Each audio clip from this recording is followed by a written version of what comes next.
Okay. Այսօր խոսում ենք 2027 թվականի քիմիայի Նոբելյան մրցանակի մասին, էլի 3 հոգի են ստացը, համարյա ինչպես միշտ, ու շատ քիչ է լինելու այսօր քիմիա, համարյա չի լինելու, ու վերջում կբացատրեմ քիմիայի ոլորտում տվել այս մրցանակը, որովհետև շատ կապ չունի քիմիական բացահայտումների հետ, այնց որ քիմիայից վախեցողները կարան էլ չվախենան, հեշտ բաներ ենք նայելու, ավելի ճիշտ բարդ բաներ ենք նայելու, բայց չենք խորանալու, անցնելու ենք արագ տարբեր բաների վրայով, որ ընդհանուր պատկերը հասկանանք, թե ինչ է կատարվում։ Շատ չձգձգելով անցնենք գլխավոր գործին։ Ուրեմն ամենասկզբում պատմում են, որ վերջին տարիների այս հայտնագործությունների շնորհիվ մենք արդեն կարողանում ենք տեսնել շատ փոքր մասնիկներ, ատոմներ ու ոնց են դասավորված իրար նկատմամբ, դրա շնորհիվ կարող ենք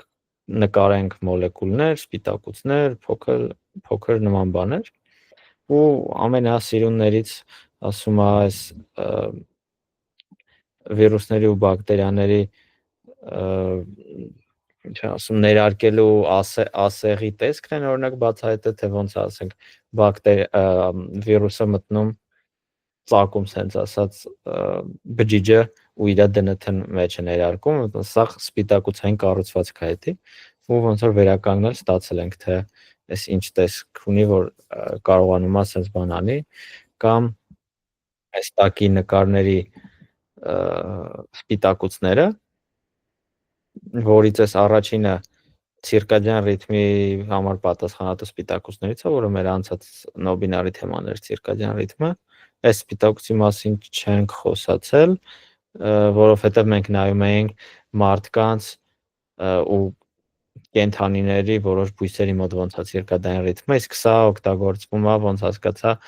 բակտերիաների մոտ, բակտերիաները, որ տարբեր են գիշեր-ցերեկը, օրվա ժամերը, որ ադապտացվեն ժամին, իրենց մոտ է սա օգտագործվում, այս երկրորդը մեն դրա նախորդ նոբինարի մասին է, Արտեմ Փաթեփությանի ստացած, որ ցույցեր տվե, թե ոնց մենք զգում ջերմաստիճանը, ցավը, ու շփումը մեզ, որ մի բան է կպնում մեր ձեռների, ոնց ենք զգում, այդ դրա համար պատասխանատու սպիտակուցներից այս մեջտեղինը, այս երրորդն էլ վիրուսը, որը տենց մտածում էին էպիդեմիա է առաջացնելու Բրազիլիայում, որը առաջացրել է ինչ-որ չափ, չգիտեմ, կարող է տեսած լինեք, երեխեքն են վարակվում, նոր ծնված ոնց որ, ինչ-որ ուղեղին է վնասում, ասեն շատ փոքր ուղեղ են ունենում, ասես փոքր գլխով երեխեք են, այս վիրուսի պատճառով է, ու այսա ցույց տամ վիրուսին ավելի մոտիկից, ստում է հետարքիր է, Սենց պատկերն են ստանում վիրուսների, ու այս Նոբելյան մրցանակը նրա համար է տրվել, որ այս մեթոդները այնքան են լավացրել, որ այս դրա փոխարեն, սենց պատկերի փոխարեն կարող ենք ստանանք այսենց պատկեր, որ այսենց մանրամասն, որ մի ատոմը որտեղ, այսենց կարա սեղմես, գնաս մոտենաս, թե ինչ ատոմներ իրար կպած եւ այլն, այսքան ճշգրտությամբ կարող ես տենաս այս վիրուսին, ու սենց վիրուսը իրականում սպիտակուցներով պաշտպանված օրգան է, օրգանիզմ է, որի մեջտեղում իմաստը չկա, բայց իր DNT-ն է մեջի մասում, ու դու DNT-ն գնում է, որտեղ պետք է սրսկում է, այդ բջիջը սկսում է իրանից արտադրել, այս սպիտակուցներից արտադրել, որը սենց կպնում են իրար, դառնում են այս վիրուսից էլի, ու վիրուսը տարածվում է, շատ միստիկ բան չկա այս վիրուսների մեջ, պաշտպանված DNT-ը է, էլի, շուրջ բոլորից, այսքանից հարցեր չունենք,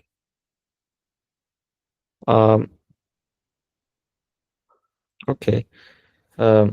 պատմությունը սկսում է 1900-ականների սկզբից, որ ասում մարդիկ գիտեին, որ պրոտեին սպիտակուցներ կան, DNT կա, RNT կա, տարբեր տես բաներ կան, գիտեին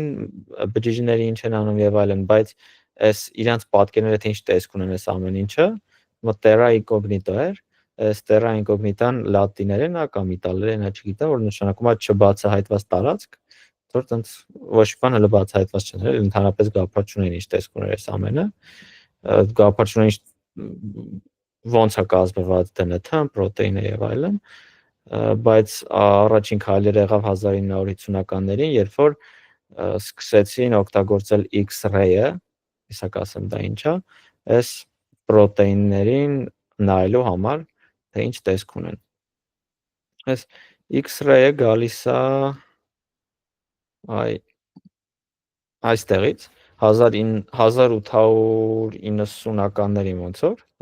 800-ականների վերջ մի հատ գիտնական է տարօրինակ ինչ որ ոնց է սրան անվանում ալիք բացահայտում, որը չի իմանում այս ինչ ալիք է, ալիքը անգլերեն ray է, ու այս ալիքի անուն դնում է X-ray, որտեղ դա X չգիտե ինչ է, X-ray անվանում։ Այս ալիքները տարբեր հաճախականություն ունեն, ու տարբեր հաճախականության ալիքներին տարբեր անուններ ենք տալի։ Այս մոտարապես այս մասում են այս microwave-ը, որը մենք այս visible-ն է, մեր տեսողական տարածքը, որ տարբեր օբյեկտներից մեր վրա լույս է գալի ու մենք տենում ենք այդ լույսը, ասենք, չգիտեմ, կանաչ տերևին ես նայում, կանաչը այս հաճախականությամբ լույսն է գալի, էլի։ Որ ինչքան արագ է վերև ներքև հելնում իջնում, այնքան մեծ է հաճախականությունը։ Այս ձախ կողմը ամենափոքր հաճախականությունն է, այս աջ կողմը ամենաարագ։ Այս gamma ray-ը ամենավտանգավորն է, որ այնքան մեծ է հաճախականությունը, որ վնասում է շատ փոքր մասնիկների, ասենք ատոմների, մոլեկուլների եւ այլն, որի պատճառով առաջանում է քաղցկեղ, դա վնասվում է DNT բջիջների ու քաղցկեղային բջիջ է դառնում։ Ու տես գնալով քիչ-քիչ մեծանում, այս ամենամեծերն էլ, ամենամեծը չէ, բայց այս նկարի ամենամեծը ռադիոն է, ու ռադիոյի ալիքները սենց են։ Ու ինչքան ցածր է հաճախականությունը, այնքան օբյեկտների մեջով կարող է անցնի, սենց ասած, այս ալիքները։ Դրա համար ռադիոյով որ խոսած, ասենք ինչ որ մեկի հետ ռադիոկապով պատի հետևը կանգնես կարանալու ես խոսած, էլի պատի ցենկում անցնելու այդ ալիքները, բայց ասենք այս արագ հաճախականության բաները չեն անցնում պատերի, շենքերի, տարերի միջով եւ այլն։ Ու դրա համար, չգիտեմ, նկատած կլինեք, եթե ձեր մոտ տարբեր հերցով Wi-Fi-ներ կա տանը, ասենք լինում է 2.4 Hz ու 5 Hz, ասենք 2.4 Hz-ը մոտիկ, երբ որ մոտիկ ես կանգնած սարքին, ավելի թույլ է աշխատում, քան 5 Hz-ը, որտեղ 5 Hz-ը ավելի արագ է, բայց երբ որ գնում ես հեռու, ասենք պատի ցենքով, 2.4 Hz-ը ավելի լավ է աշխատում, քան 5 Hz-ը, որտեղ 5 Hz-ի համար դժվար է պատով անցնել, sense ասած, ու կապը վատանում է։ Ոնց որ այդ կապն է, էլի, մեծ հաճախականության ու փոքր հաճախականության։ Կարճ ասած, այս մասը անվանեցին X-ray, որը մոտավորապես ատոմի չափս ունի իր այս լայնությունը, ատոմի չափսը 1 անգստրեմն է, անգստրեմով նշանակում են մի հատ ջրածնի ատոմի չափն է մոտավորապես, ոնց որ 1.1 անգստրեմ է, բայց դες մոտավորապես ասում ենք 1 անգստրեմ, ու ոնց էս նկարից տենում եք, ինչ որ ատոմների մեջ հեռավորությունն էլ է 1.3 անգստրեմ, 1.5 անգստրեմ, 1 անգստրեմ, այդպես չափերի մասին է խոսքը գնում, որ պատկերացրեք 1 անգստրեմը ինչքան փոքր է, ինչքան հիշում եմ 10 միլիոն անգստրեմը դա 1 միլիմետրն է, եթե չեմ սխալվում, կամ 10 միլիոն կամ 1 միլիոն, երևի 10 միլիոն։ Որ այն 1 միլիմետր չափի մեջ, որ կանոնի վրա կա, այդ 10 միլիոն հատ ատոմ իրար կողքից կարած դնես, էլի։ Ջրածնի ատոմ, դեռ ատոմները տարբեր չափի են լինում։ Ու այս X-ray-ը մոտավորապես 10-ից 0.1 անգստրեմ է, որի միջինը տենց 1-ն է, այսինքն ինքը այնքան լայնություն ունի, որ ատոմի չափ է, ու ինչ որ օբյեկտների վրա գցելուց ինքը ատոմներից է ազդվում, sense ասած, ու արդեն ստեղից հասկանալի է, որ սա օգտագործում են հասկանալու համար, որտեղ է ատոմները, որպեսզի նկարեն 3 թե այս մոլեկուլը ինչ տեսք ունի։ Ու այս վիդեոյում տենց մի քանի բաներ կա, դարքիր։ Հա, այս X-ray-ով ինչ են անում, վերցնում են սպիտակուցների բյուրեղ են ստանում, բյուրեղը եթե չգիտեք, այս ձեր տեսած սովորական բյուրեղն է։ Ու այս բյուրեղ դառնում այն ժամանակ, երբ որ ինչ որ ատոմ, ինչ որ մոլեկուլ սիրուն, սիմետրիկ շարվում է նույն տեսքով, ու ստացվում է բյուրեղ։ Այս մարդիկ բռնել են սպիտակուցներից են սարքել sense բյուրեղ, տենց երկով սիրուն նույն սպիտակուցից շարվում է, ու ստանում են sense տեսքի ինչ որ բյուրեղիկներ, որի մեջ տես միլիոնավոր սպիտակուցներ կա, էլի։ Ու կախված այդ դիրքերից տարբեր տեսք բյուրեղներ է ստացվում, ուղղանկյուն, եռանկյունի, քառակուսի, ավելի ճիշտ խորանարդ, ուղղանկյունանիստ, 3D է, էլի։ Տարբեր sense տեսքեր են ընդունում։ Ու ինչն է աստե հետարքիր, որ քանի որ սրանք sense սիմետրիկ շարվում են, երբ որ դու իրենց վրա այս X-ray ճառագայթից գցում ես, ոնց որ այս տարբեր սպիտակուցներից անդրադառնում է այս X-ray ճառագայթը ու հետևում պատի վրա կարան գրանց են, ասենց ասած, ու այս վիդեոյի մեջ էտա ցույց տալի, որ այս կրակում են այս X-ray ճառագայթները այս բյուրեղի վրա, ծրվում է այս պատկերի մեջ ու ստե ինչա Աստե ասում է կրիստալ ենք սարքում, կրակում ենք ու այսենց 3D-ով նկարած ժամանակ, երբ որ կրակում է X-ray-ը, այս բյուրեղից ծրվում է այս ամենը, ամեն որ պտտում են տարբեր կետեր են ստանում այս պատի վրա, diffracted image է կոչվում։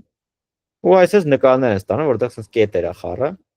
ու ինչ որ ձև, հիմա կարևոր չի, ոնց այս կետերից կարող են հետ ստանան, թե այս բյուրեղի մեջի սպիտակուցները ինչ տեսքեր են ունեցել, որ ստանանք այս պատկերը։ Կարծես այս պատկերից կարող ենք ստանանք ինչ տեսք է ունեցել սպիտակուցը։ Այսքանից հարցեր կան։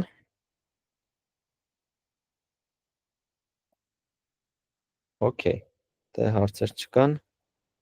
անցնենք շարունակությանը։ Կարճ ասած 1950-ականներին այս X-ray միջոցով կարողացան ստանալ ինչ-որ պատկերներ, բայց խնդիրներ կար, հեսա կանտրոնակ ինչ խնդիրների,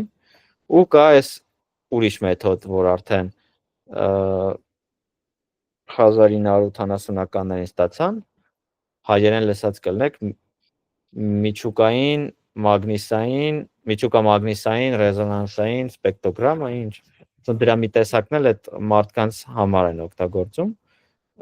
տարբեր ներքին օրգանները նայելու համար, ու այս X-ray-ներ են օգտագործում, այս X-ray-ը ռենտգենի համար են օգտագործում, ու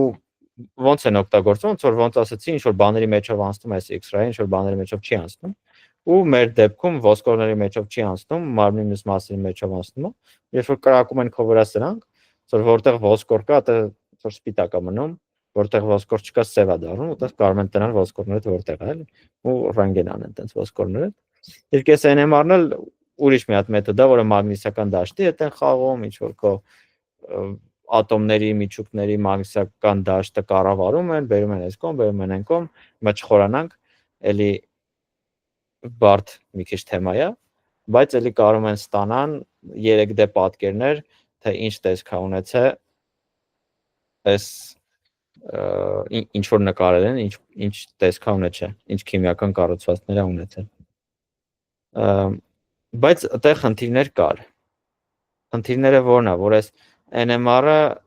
աշխատում է հիմնականում փոքր պրոտեինների հետ, փոքր սպիտակուցների հետ, մեծ չի կարող անի, իսկ այս X-ray-ի համար պետքա լավ կրիստալ։ Դասի կրիստալ ստանալը այդ սիմետրիկ շարելն է պրոտեինները ու քարացնելը կրիստալի տեսքով sense ասած, սառացնելը, բայց դա խնդիրը ինչն է։ Խնդիրը նա է, որ մեր օրգանիզմում կան, գիտեք, ինչ են ասում, բջիջներ։ Բջիջների այն շերտը, որ ամենա ոնց որ վերևում է, որ բջիջն է կառուցում, էլի, ինքը պաշտպանում է բջիջին։ Ոնց է դրան ասում, մակերեսը։ Դրան անվանում են մեմբրան, ու մեմբրանը տարբեր սպիտակուցներից է կազմված, լիքը ինչ ասես է կա, ու այս սպիտակուցների մեջ խնդիրը այն է, որ իրանք այդ պայմաններում են տենց կառուցված։ Ու սպիտակուցների մեջ կա հիդրոֆոբիկ ու հիդրոֆիլիկ մասեր։ Հիդրոֆոբիկը ջրից վախեցող մասերն է, հիդրոֆիլիկը ջուր սիրող մասերից է։ Ֆոբիա բառը գիտեք, լսած կլինեք, այդ վախն է։ Ֆիլիկն էլ ֆիլա բառից է, որը սերն է։ Այդ ֆիլոսոֆիան այդտեղից է գալել, իմաստության հանդեպ սեր, այդ լատիներեն ֆիլա բառն է։ Ու ինչ է նշանակում ջուր սիրող ու ջրից վախեցող։ Ոնց որ ջրից վախեցող մասերը սպիտակուցի, որ մտնում են այս տեղեր, որտեղ ջուր չկա, ասենք սպիտակուցի մեջտեղի մասը, որտեղ կողերից ջուր չկա, սա սպիտակուցն է, կամ բջջի ներսի մասը, որտեղ հնարավորինս ջուր չկա։ Դրսի մասում այդ ջուր սիրող մասերն է լինում, որտեղ ջուր է շրջապատում։ Կարճ ասած, երբ որ մենք մեմբրանից բռնում հանում ենք այս սպիտակուցը, տանում ենք, ասենք, որ դնենք այս ռենտգենի սարքի տակ նկարենք, ինքը քանդվում է, որովհետև այդ ջրին ոնց որ ինքը սովորել այդ պայմաններին, երբ որ իր կողերից ուրիշ սպիտակուցներ կային, մի կողմից ջուրեր, մի կողմից ջուր չէր, երբ որ տենց չի լինում, քանդվում է այդ սպիտակուցը։ Հետևաբար խնդիր է դա, ու չեն կարողանում կրիստալ սարքեն, որ X-ray-ով նկարեն տենան տեսքը։ Ու այդ գործին ծոր բռնվել է այս գիտնականը Հենդերսոնը, ով իր PhD-ին այդ գիտական թեզ արել է այս X-ray-ի ոլորտում ու ոնց որ ինքը այս խնդիրները տեսել է, էլի, ու սկսել է լուծումներ փնտրել, ու լուծումների գլխավորը այս էլեկտրոն մայկրոսկոպին է, որը X-ray-ի նման բան է, բայց X-ray-ը ոնց ասացինք, ճառագայթներ է կրակում, բայց լույսի ճառագայթներ, ֆոտոններ։ Իսկ սա էլեկտրոններ է կրակում, ու էլեկտրոնները իրականում ավելի փոքր բաների վրա կարան ազդեն, ավելի փոքր ատոմներն է, ու ավելի ճշգրիտ կարան լինեն։ Բայց այս էլեկտրոն մայկրոսկոպի խնդիրը այն է, որ երբ որ կրակում ես իրան սպիտակուցի վրա, ինքը շատ ուժեղ է ազդում ու ջարդում է էլի սպիտակուցը, վնասում է, տարբեր ատոմների շպրտում այս կողմ այն կողմ ու խնդիրներ է առաջացնում։ Կարճ ասած,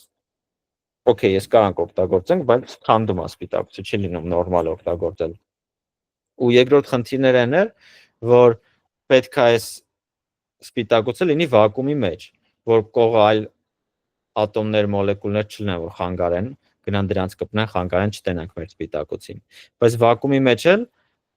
ջուրը գոլորշիանում է։ Ոնց որ դա ֆիզիկայից պիտի որ անցած ելեք, որ օրինակ սարի վրա ավելի շուտ է ջուրը եռում գոլորշիանում, քան բանի մեր մոտ, որովհետև ընդ ճնշումը քիչ է։ Դե վակուում ճնշում չկա ու շատ ցածր ջերմաստիճանում կարա ջուրը գոլորշիանա, ասենք 20 աստիճանում, մեր սենյակային ջերմաստիճանում կարա ջուրը գոլորշիանա, դա ճնշումը շատ փոքր է։ Կարճ ասած, այս խնդիր էր։ Մեզ պետք է որ այդ սպիտակուցը լիներ ջրի մեջ, ու մեզ պետք էր որ մենք իրան նկարելուց չվնասեինք, ու հենց այս խնդիրներն են լուծել այդ գիտնականները, որ ստացել են Նոբելյան մրցանակ։ Թե ոնց են լուծել, հեսա կգանք կհասնենք դրանց։ Մի հատ էս էջերը փակեմ, որ մեզ չխանգարեն։ Crystal of protein-ը նայեցինք, սա նայեցինք, սա պետք չի։ Okay, այս գիտնականները ուսումնասիրել են այս սպիտակուցը, որ այդ մեմբրանի սպիտակուցն է, որը ուզում էին հենց նկարեն։ Ինքը sense տեսք ունի, ստե ամեն մի հատ այսպես նշածը մի հատ ամինաթթու է, ու որ մոտիկացնենք, ինքը sense ուղղակի մի քանի ատոմից կազմված բաներ է, իրար կպած։ Ու կարանք բոլոր ատոմներով իրան նկարենք, որ սիրուն լինի։ Ասենք ուրա ոնց տիք, այսինքն ու անջատենք նկարան, այսպես տեսք ունի էլ իրականում ինքը։ Պրոստը այս ծրագրերում սիրուն նկարում են, որը որին է կպած, որ սիրուն տեսք ունենա, հասկանանք ինչ է կատարում, էլի։ Այդ ինքը sense տեսք ունի մոտավորապես։ Իսկ երբ որ միացնենք բանը, իր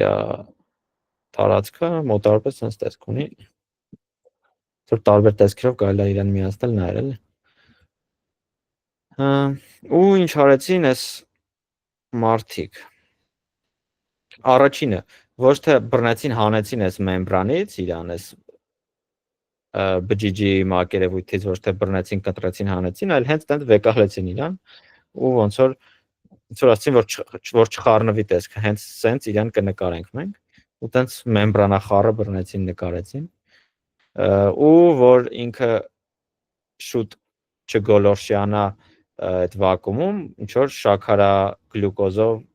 խառնուրդի մեջ դրեցին իրան եւ այնպես ինչ որ քիմիական բաներ արեցին, ինչ որ ձև մի քիչ հնարավոր եղավ չվնասելով նկարել այս ամեն ինչը ու մեթոդը այնանով էր հետարքիր, ոնց որ ասացին X-ray մեջ, ասած սիրուն սիմետրիկ շարում են, չէ՞, սպիտակուցները, որ իրար հետ ոնց որ համատեղեն այդ բոլորի ինֆորմացիայից մի հատ սպիտակուցը ստանան, դա բոլորը նույն սպիտակուցն են, 100-ը նույնից ունես, սիմետրիկ շարված։ Այս մեմբրանում մեր բջջի վրա իրականում էլի նույն ձև է, նույն ձև, ասենք շարված է, այդքան սիմետրիկ չի, բայց շարված է ինչ որ այս նույն սպիտակուցներից, ու այս X-ray-ում ինչ մեթոդ օգտագործում էին, նույնը ստե օգտագործեցին մեմբրանի վրա այդ բաները կրակելով ու ստացան առաջին նորմալ մի քիչ նկարը սպիտակուցի, որը այս նկարն է։ Այսպես նկարն են ժամանակ ստացել, որը հիմա մեր մոտ այսպես տեսք ունի, էլի սիրուն։ Ուրա։ Այսի, որ տենում եք 1 2 3 4 5 6 7 հատ sense ուղիղ կլորավուն բաներ իրար կպած, իրանք այն ժամանակ sense են ստացել։ Սա 1975 թվականին էր, ու մեծ ձեռքբերում էր այն թվականին։ Սրա ճշգրտությունը 7 անգստրեմ է, 7 անգստրեմը 0.0000007 մմ է, ու բայց այսքան վատ է եղել, էլի, այսքան ճշգրտությամբ։ Ու իրանց նպատակներ հասցնել այս X-ray-ի ճշգրտությանը, որը 3 անգստրեմ էր, սրանց մոտավորապես 2 անգամ ճշգրիտ։ Ու ըստ մի անգամ պատասխանն է գալի, որ վերջապես 1990-ականներին այս նորմալ պատկերը ստացան, բայց ներքևում բացատրում ենք էլի ոնց են ստացա, սա գնում ենք դրան։ Ստեղ հետ ասել պետք չի։ Okay, անցանք լուծմանը։ Ասում եմ, որ այս 1975 թվականներից դեռ գիտեին մոտավորապես ինչ պետք է անեին, ոնց որ թեորիապես, բայց տենց հնարավորություններ չկար դեռ անելու, ու սարքեցին այս մարդիկ, այս մյուս գիտնականը ոնց որ sense այս մեթոդը, որը այդ էլեկտրոն մայկրոսկոպին է, որին անվանում են cryo-EM, սա կանվանեն cryo-EM, ինչ են անում, վերցնում են այս սպիտակուցների sense ոնց ասեմ, ոնց որ լիքը սպիտակուցներ են վերցնում նույնից մի հարթության վրա շարում ու այս էլեկտրոններով կրակում ու ստանում այս իրանց նկարը 2D ու խնդիրը այն է, որ այս սպիտակուցները շարված են պատահական դիրքերով ու մենք չենք կարող ասենք հա էսի 30 աստիճան թեքված է այս կողմ,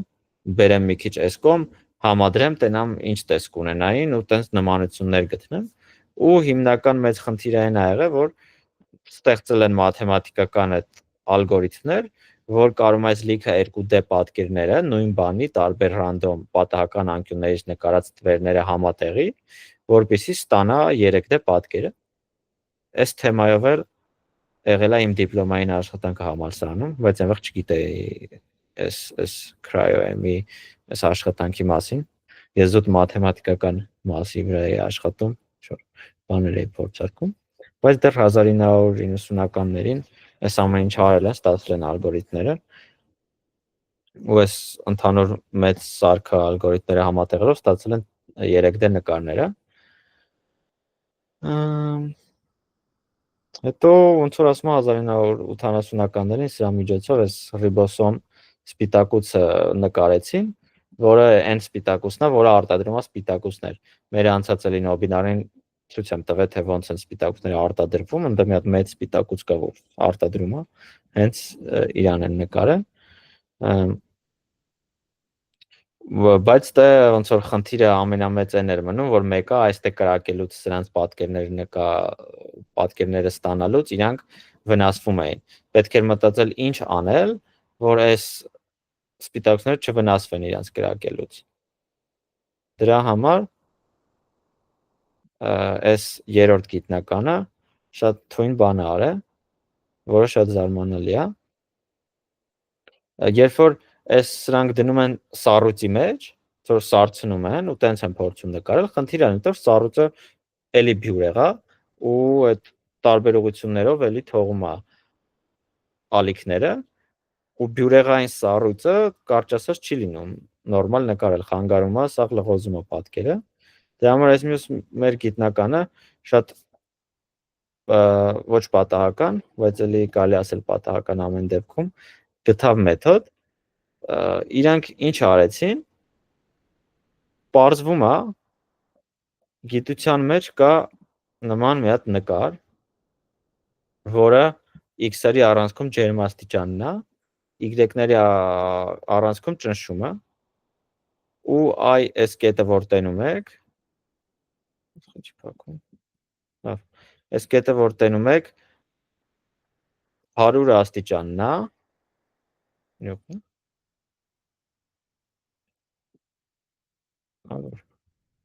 հա 0 աստիճանն է սա, իսկ սա 100 աստիճանն է, ու մեր մթնոլորտային ճնշումը այս 1 բառն է, որտեղ մենք ապրում ենք առօրյան, ու ոնց տենում եք 0 աստիճանում, այս հեղուկից սառույց անցնելու մասն է, այս կապույտը սառույցն է, կանաչը հեղուկն է, այս նարնջագույնը գոլորշին է, այս հատվածը այդ անցնելու մասն է, երբ որ 0 աստիճանից այս կողմը գալի դառնում է սառույց, 0 աստիճանից այս կողմը գալի դառնում է հեղուկ։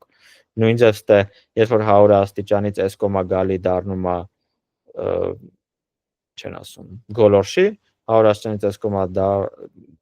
լինում դառնում է հեղուկ։ Ու մեզ թվում է մի տեսակ սառույց կա, բայց որոնց մի տեսակ սառույց չկա։ Ոնց տենում եք, դա 10 քանի տեսակի սառույց կա, տարբեր ջերմաստիճանների, տարբեր ճնշումների տակ տարբեր սառույցներ է ստացվում, որ այս սառույցները իրար տարբերվում են իրենց կազմվածքով, թե իր մեջի ջրի ատոմները ինչ հերթականությամբ են, ինչ անկյուններով են իրար հետ, ինչ խտությամբ է, ու տենց փոխվում է սառույցի տեսակը։ Մեր սովորական սառույցը այս մասն է, սովորական ճնշման տակ -100-ից 0 աստիճանները, բայց այս մեր գիտնականները շատ պատահական ստացան մի հատ սառույցի տեսակ, որը գիտությունը միջև հետ համարում էր, որ չի կարա լինի։ Ինչ արեցին, իրանք ջուրը շատ արագ սառցրեցին, այսինքն մի միլիվարկյանում ոնց որ ջուրը հասցնում են -150 աստիճանի մոտավորապես, ավելի սառը, ու ինչ է ստացվում, ստանում են սառույց, որը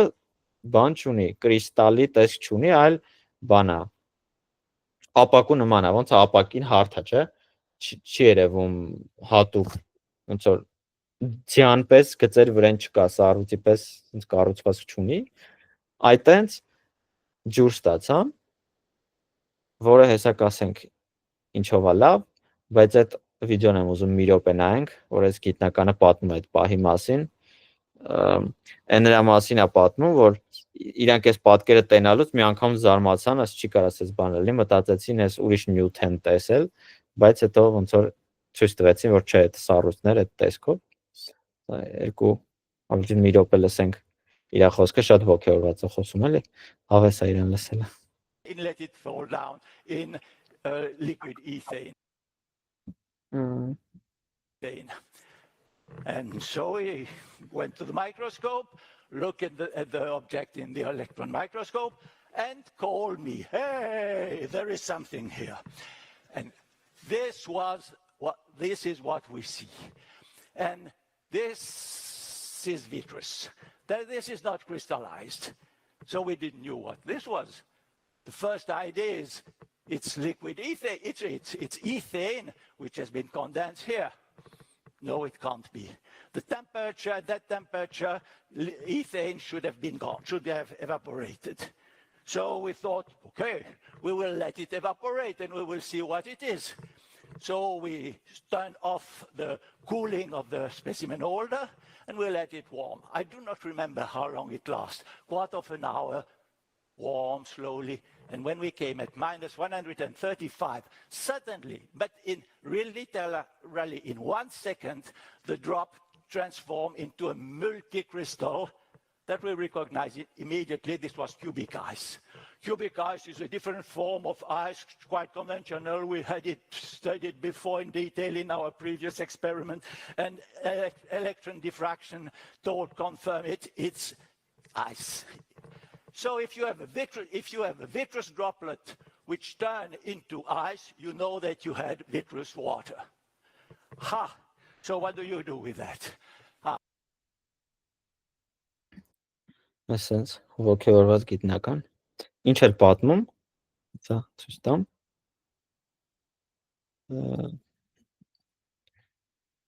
Այն էր պատմում, որ միջև այդ չէին կարող ստանան այս Vitreat water-ը, տարօրինակ ջուրը, ասենց ասած, սառույցը, որովհետև իրան պետք է շատ արագ սառցնել։ Փորձում էին ջուրը սառցնել այս նիտրոգենի մեջ,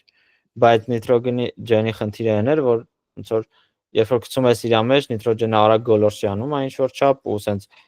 դանդաղացնում է սառելու ընթացքում, շատ արագ չի կարող սառի, բյուրեղը առաջանում է սառույցի ամեն դեպքում։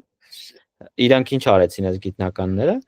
վերցրեցին ոչ թե նիտրոգենի մեջ գցեցին, այլ այս նիտրոգենի մեջ մի հատ առանձին տարած դրեցին, որի մեջ էթան լցրեցին, էթանը ինչ որ էլի նյութ է,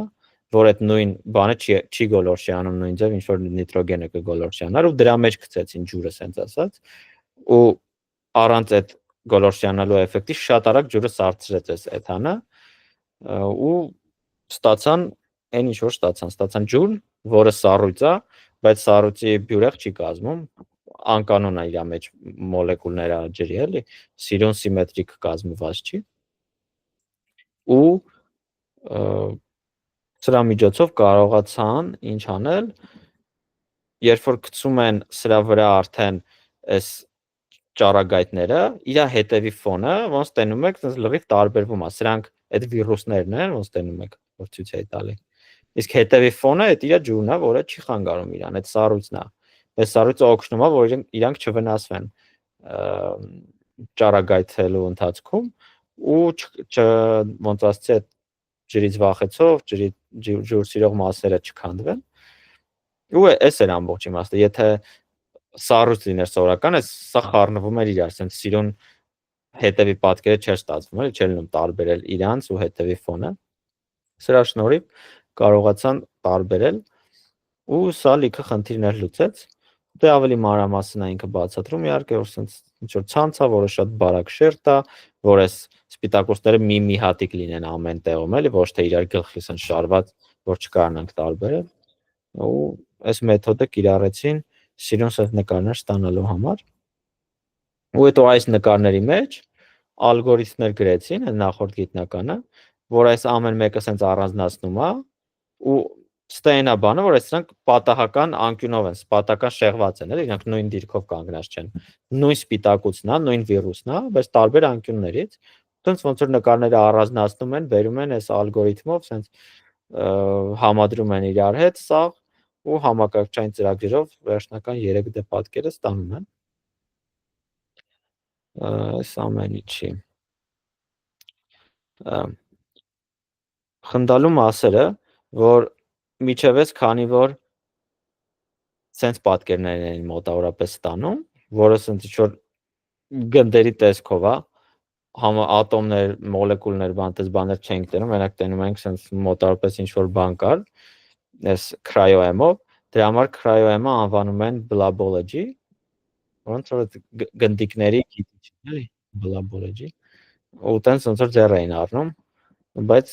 այս ամեն բացահայտումներից հետո blabology-ն վերածվեց իսկական sense գիտության, որ ընդամենը 10-20 տարում այսպես պատկերներից սկսեցին ստանալ այսպես պատկերներ, որտեղ ամեն մի ատոմը տենում ենք, որը որտեղ է գտնվում։ Ու sense էվոլյուցիա ապրեց այս գիտությունը, էլի, սրանից քիչ-քիչ դարավ sense։ Ու կարճ ասած, հիմա մենք ցանկացած մոլեկուլ կարող ենք դնենք, sense նկարենք, իհարկե լիքը խնդիրներ է լիստը կա, բայց չխորանանք խնդիրների մեջ, սա խնդիրները լուծված չի։ Ու սրա շնորհիվ է, որ լիքը նման սպիտակուցներ ենք ստացել, որի վրա սովորացրել են մեր առաջին նոբինարի խոսացած AlphaFold արհեստական բանականության մոդելը, որը առանց այս ամեն ինչի արդեն կարողանում է sense պատկերներ ստանա, ասենք դու պետք չի sense էքսպերիմենտներ անես, տանես, դնես այս միկրոսկոպի տակ նկարես, վերլուծես, որ ստանաս այս պատկերը, այլ ուղղակի այդ արհեստական բանականության մոդելին տալիս ես շղթան, ասում ես այս ամենաթունն է, այս եւ այլն, շարքն ես տալ, էլի, ուղղակի տեքստով գրում ես A, C, D, B, ասենց ամենաթունների անունները։ Ինքը սարքում է քո համար, թե բնության մեջ ինչ տեսք ունենար այս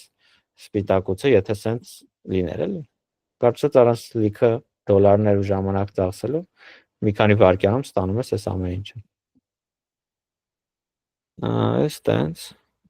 ներքևը ոչ բան չեմ նշել։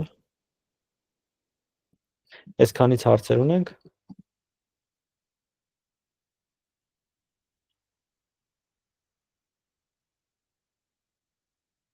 Okay, Ոչ, հարցեր չունենք, մենք 15 րոպե դեռ ունենք։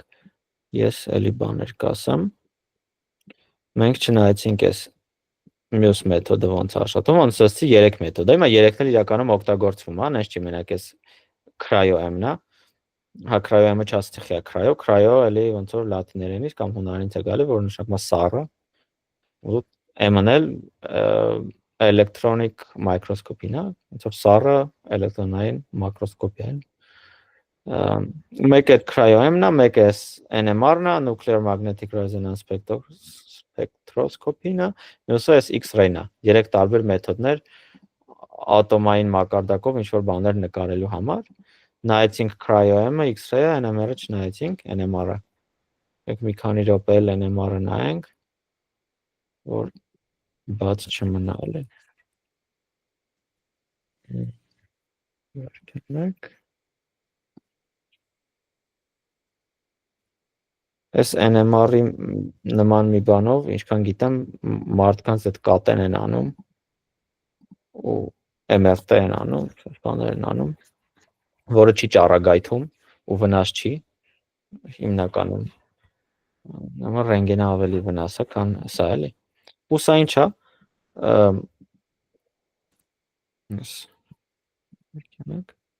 Ոնց որ մեր օրգանիզմում այսենց միջուկները պատահական ուղղություններով շփոթվում են, այս ֆիզիկական տերմիններ կա, այդ քիմիական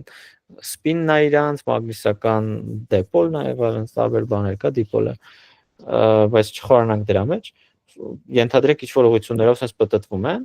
այս մարտիկ բերում մագնիսական դաշտ են սրա վրա դնում, որ ինչ որ ուղղությամբ սրանք կան դզվեն ու sense սկսում են մի ուղղությամբ սիմետրիկ պատտվել այն մասում, որտեղ նկարում են, էլի։ Նա մեր օրգանիզմում չգիտեմ ոնց է, այսի պատկերացրեք, ուզում են սպիտակուց փոքր նկարեն, ու sense պատտվելու անկյուններ ունի տարբեր ինչ են սրան ասում, ատոմներ տարբեր սպիններ ունեն ուղղության եւ այլն, էլի չխորանանք։ Ու sense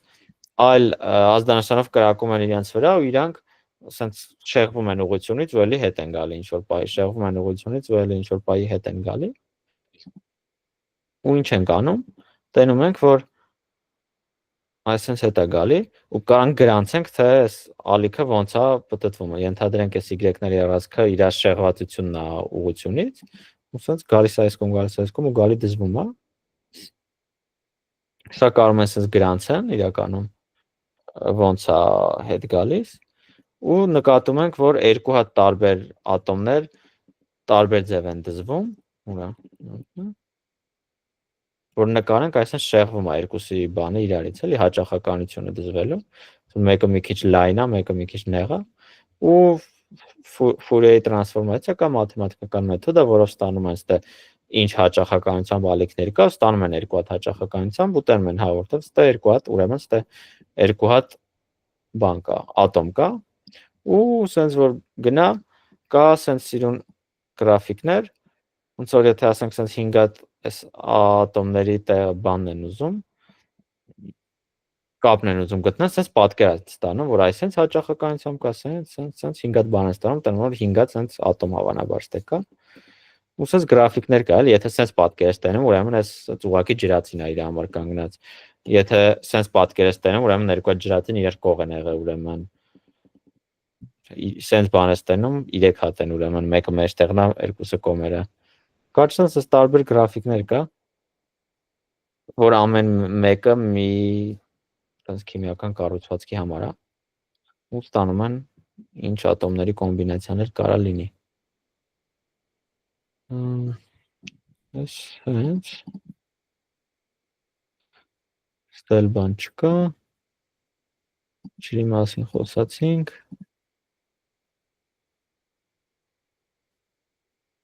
հետ վերադառնանք մեր էջին, սենց։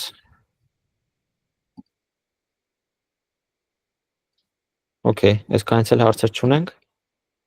այսօր առանց հարցերի անցնում նոբինարը,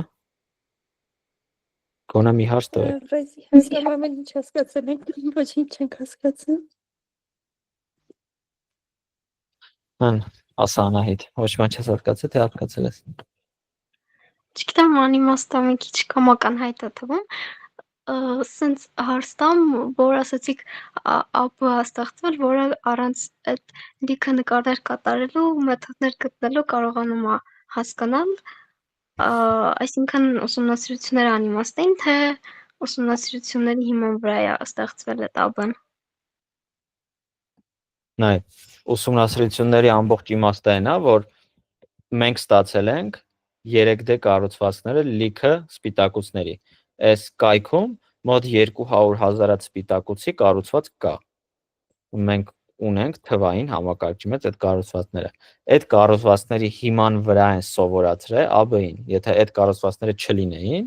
ոչ մի AB դու չէիր կարող սովորացնես, էլի հասկանալ սպիտակուցների կառուցվածքը պետք է ունենաս կառուցվածքներ, որ սովորացնես։ Ու իրականում դեռ քիչ է այսքանը, որովհետև տենում ենք, որ այդքան էլ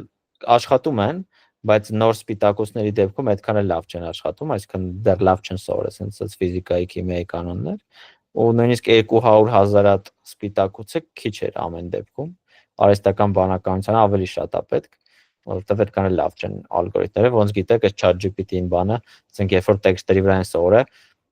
քանի տերաբայթ ինֆորմացիա եղել, քանի միլիոն edge գիրք են կարդացել, որ կարող են sense խոսան, sense բաներ ասեն, պատկերացեք 200,000 հատ սպիտակուցի ինչքան քիչ է։ Ու մարդիկ տանջվել են իրականում 50, 60, 100 տարի տանջվելու արդյունքն է, որ 200,000 հատ պատկեր ունենք։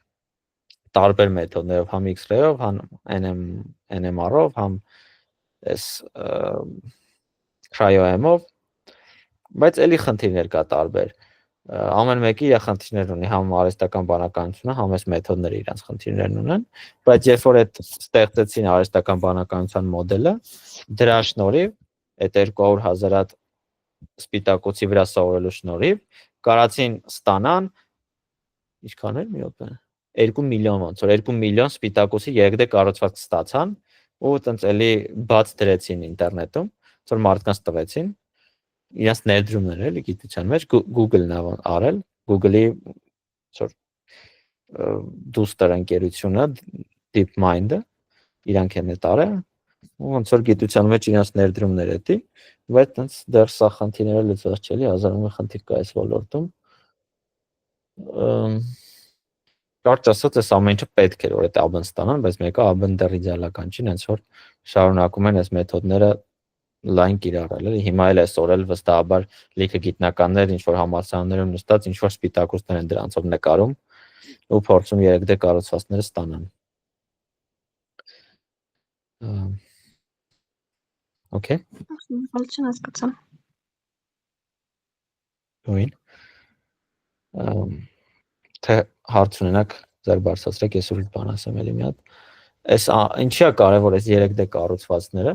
որովհետև էլի մեր առաջին նոբինարին ենք խոսացել, որ սպիտակուցների դերը, թե իրենք ինչ են անելու օրգանիզմում, կախված է իրենց 3D տեսքից, ինչ տեսք ունեն իրանք։ Որտեվ ոնց որ 3D մեր օրգանիզմում շարժվում են այդ, կպնում են սրանք, կպնում են նրանք, շատ կարևոր է իրանք ինչ 3D կառուցվածք ունեն։ Ու իմանալով թե ինչ 3D կառուցվածք ունեն, դու կարաս հասկանաս ոնց հիվանդությունները բուժես, ինչի պատճառով են ինչ որ հիվանդությունները առաջանում, ու այդ ամեն ինչի դեմը առնես, էլի ու լիքը հիմա հազարավոր ընկերություններ, գիտնականներ եւ այլն աշխատում են տարբեր ուղղություններով այս 3D կառուցվածքների հիման վրա ունենալով օրինակ վիրուսի 3D կառուցվածքը, այլ բաների 3D կառուցվածքը կարող են ավելի լավ դեղեր մշակեն, ավելի լավ բուժումներ գտնեն։ Ու այս մեթոդների շնորհիվ է, էլի որ հիմա շատ արագ է սկսել դեղեր, վակցինաներ եւ այլն պատրաստել, օրինակ շատ զարմանալի էր այդ կորոնավիրուսի ժամանակ, ոնց շատ արագ ստացան մի քանի տարում երկու ոնց որ տարում ստացան վակցինա, որը միջև այդ պետք էր տասնյակ տարիներ։ Ու այս նոր տեխնոլոգիաների շնորհիվ է հիմնականում ուրիշ հարցեր կա դելիքը ստաբանական եւ այլն, որ արագ է ընթացել, բայց էս էլ է կարևոր, որ լիքը բան հիմա համակարգչով շատ արագ կարելի է անել, հասկանալ, էքսպերիմենտներ անել, փորձարկել, ոչ թե իրական կյանքում դնել այդ ամեն ինչը փորձարկել։ Հա։ Այդ տենց։ Այլ հարցեր։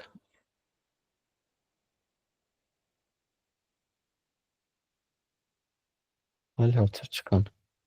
Դե ինձ թվում է պիտի որ